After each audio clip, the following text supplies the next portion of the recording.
Hey everybody. So you hopefully just watched the video about what this month is. So it's Native American History Month.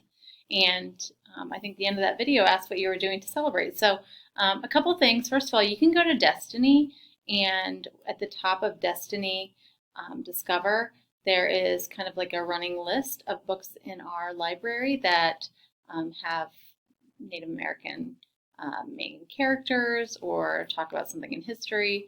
So you might want to check those out. But what I'm going to do is I'm going to read you a story, maybe two if we have time, about some people. I actually grabbed this book at the public library. It's Who Did It First. We have great books here, but I just went over there to see what they had. So this first story is about Mary Golda Ross, the first female engineer for Lockheed. And that's a company that's actually still in business. You can look up their website. It says, born in Oklahoma in 1908, Mary Golda Ross grew up deeply proud of her heritage. Her great-great-grandfather, John Ross, was the longest-serving chief of the Cherokee Nation. Her great-great-grandmother had died on the Trail of Tears when Native Americans were forcibly relocated from their homes in the southeastern United States and onto reservations.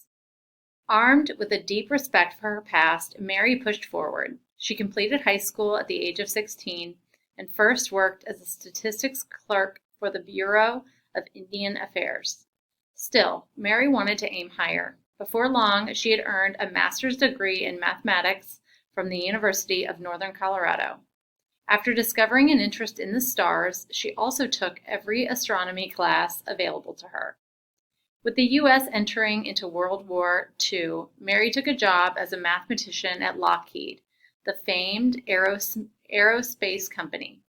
There, she and her team worked tirelessly on adding speed and durability to U.S. military aircraft.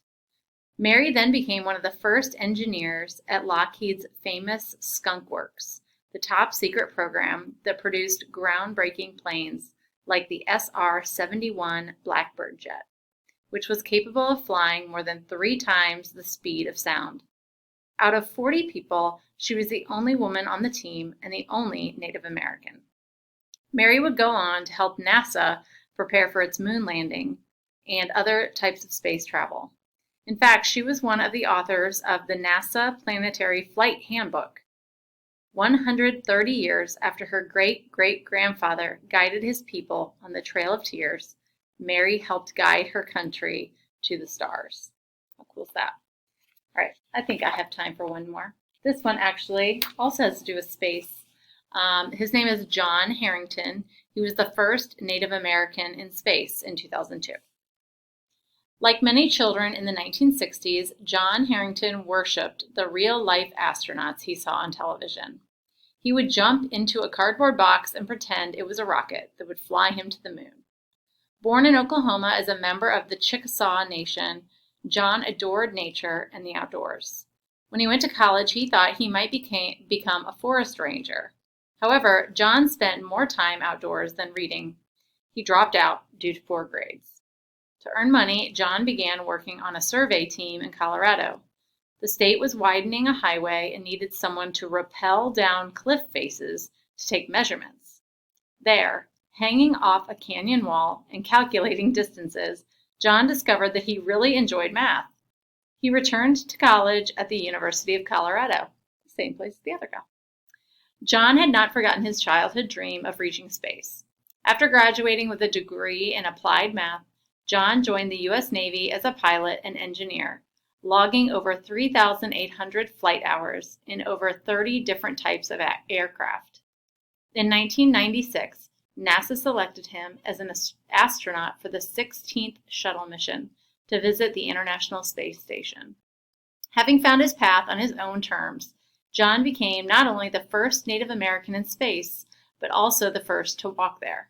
He honored his heritage during that first spacewalk by carrying the Chickasaw Nation flag, 6 eagle feathers, 2 arrowheads, and a braid of sweetgrass. So, if you want to read more stories like that, we actually do have a couple books with short stories about some amazing people. I'll hang on to this if anyone wants to read more about some of the people who did it first. But I hope you all have a great day and stop on down and see me sometime.